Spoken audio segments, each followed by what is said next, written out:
Welcome, friends, back to Hank, the Further Adventures of Hank the Cow Dog. And tonight we're going to be reading chapter 2, which is called Egged On by Pete. In the security business, you learn to live your life a day at a time because you never know if you'll make it past the next monster. Any one of them is liable to be your last. A lot of dogs can't handle that kind of pressure, but there's others of us who kind of thrive on danger. When you're in that category, you learn to savor the precious moments. I mean, the little things that most dogs take for granted. Like a roll in the sewer after a big battle. There's nothing quite like it, believe me. You come in hot and bloody and toe up and worn out, proud of yourself on the one hand, but just darn near exhausted on the other hand.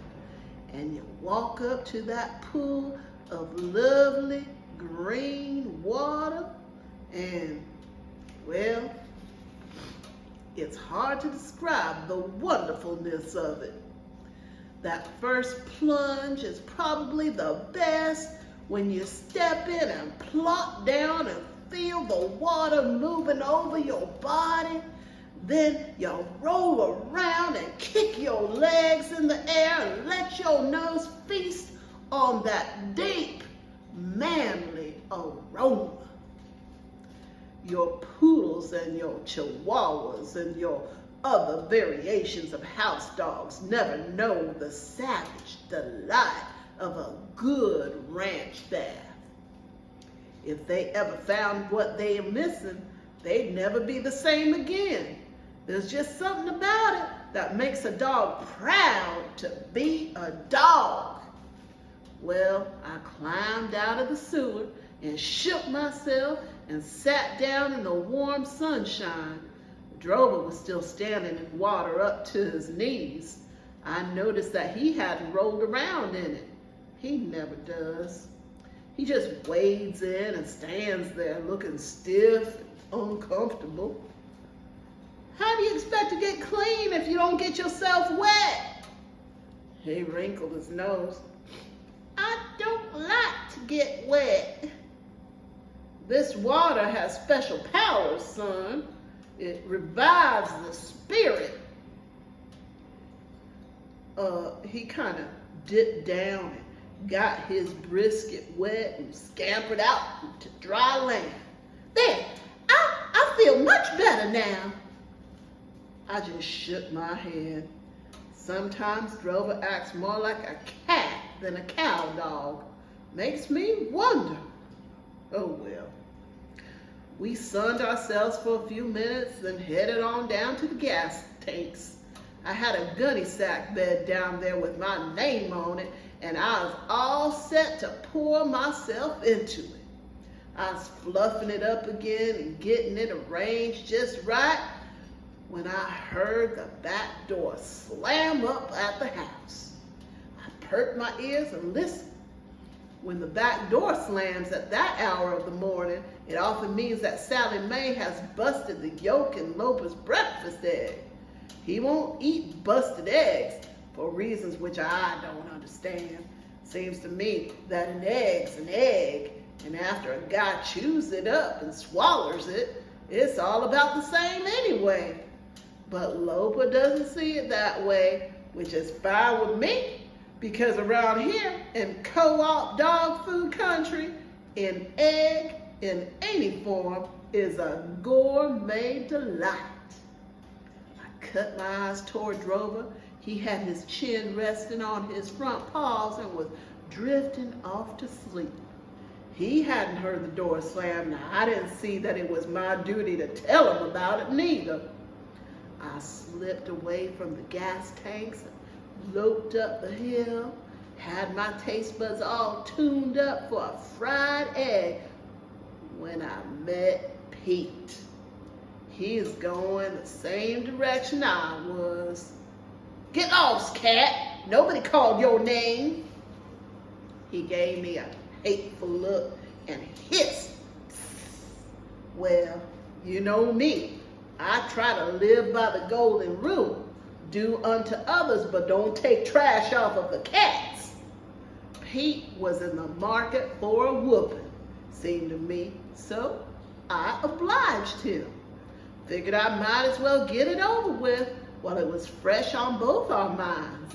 I jumped him, rolled him, buried him, cuffed him a couple of times, and generally gave him a stern warning about how cats are supposed to behave. After I'd settled that little matter, I trotted up to the yard gate, ready for my egg.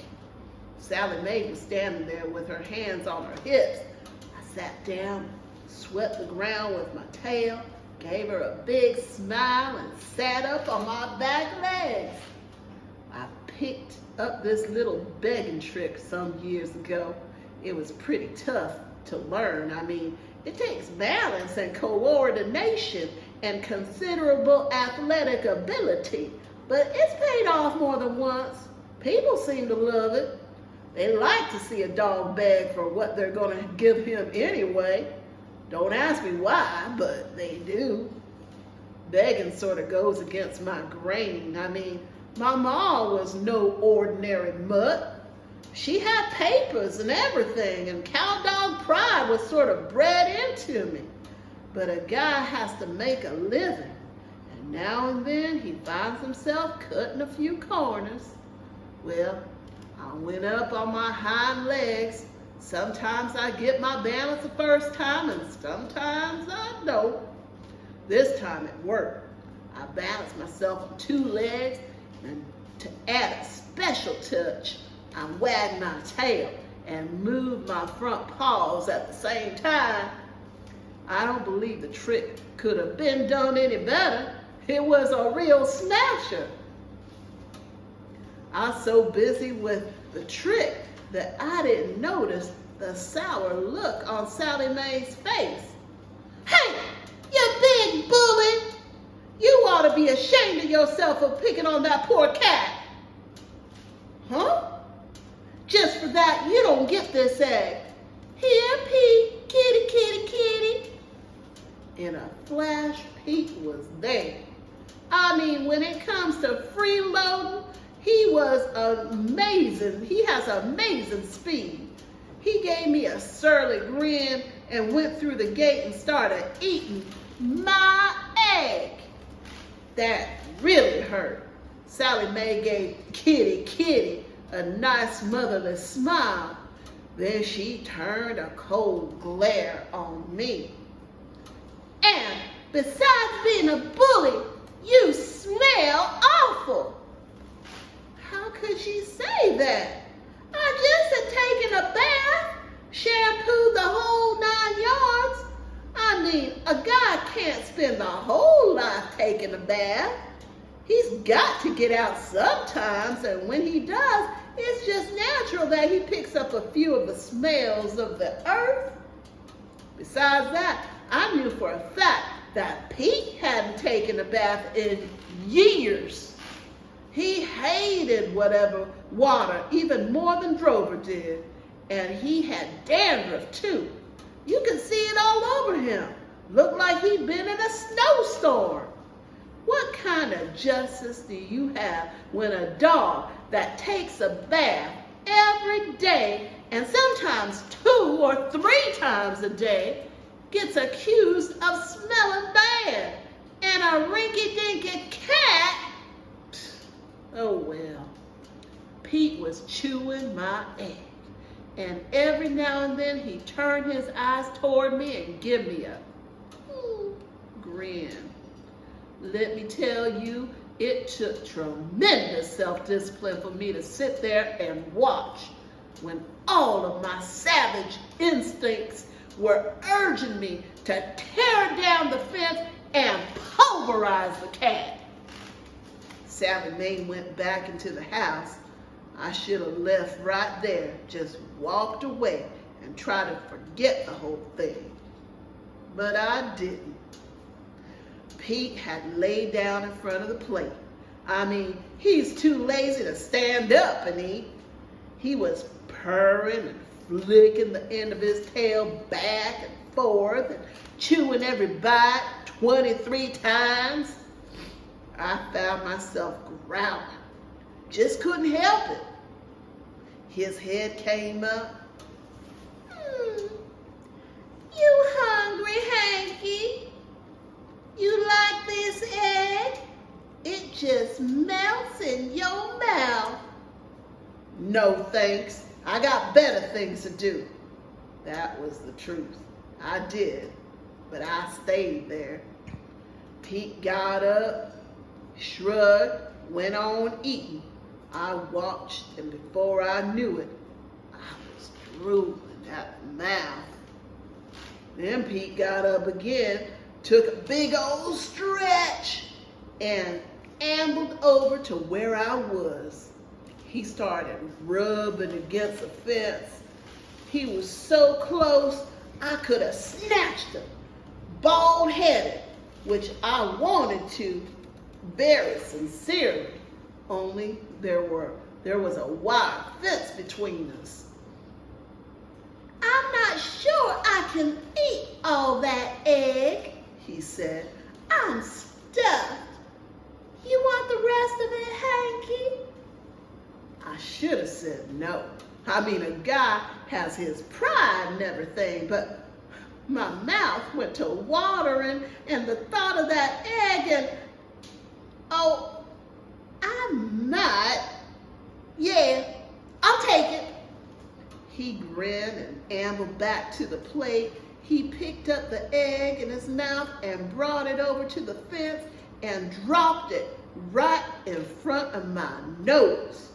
Well, I wasn't going to give him a chance to reconsider, so I made a grab for it.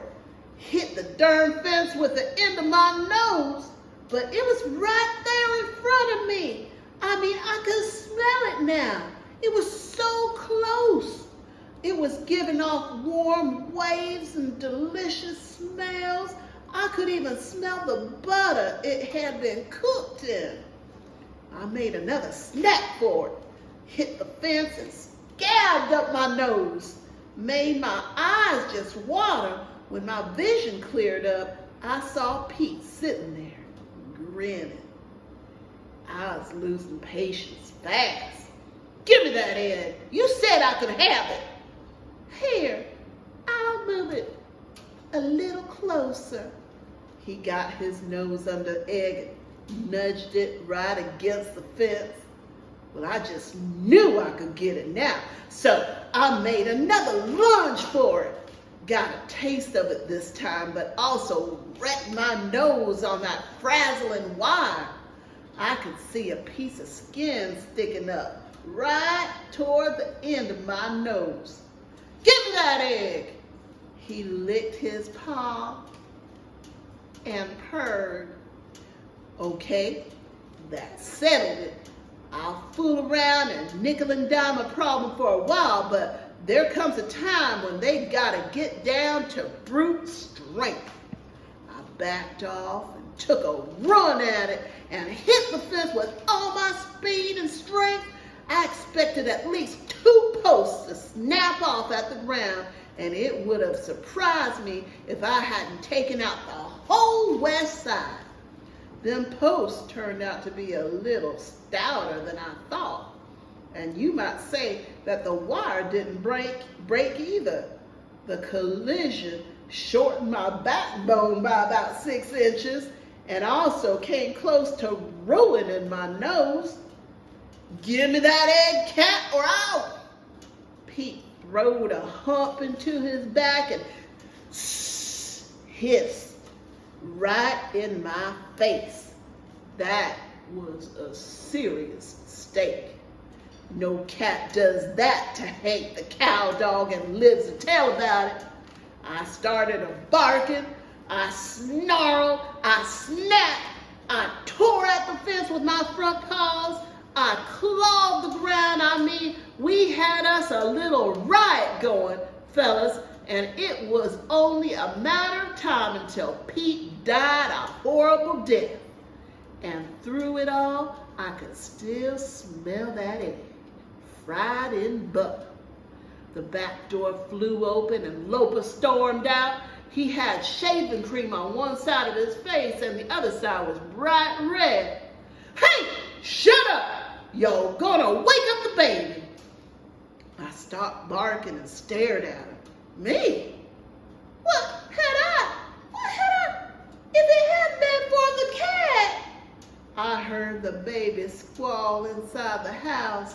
Sally Mae exploded out the door. "Will you tell your dog to shut up? He just woke up the baby." "Shut up, Hank." "Shut up, Hank. Shut up, Hank. That's all anybody ever says to me. Not, 'Good morning, Hank.' Oh, thanks for saving the ranch from the silver monster bird, Hank. We really appreciate you risking your life while we were asleep." "Nothing like that. No sirree." Well, I can take a hint. I gave Pete one last glare just to let him know that his days on this earth were numbered. And I stalked back to the gas tanks. I met Drover halfway down the hill. He just pried himself out of bed.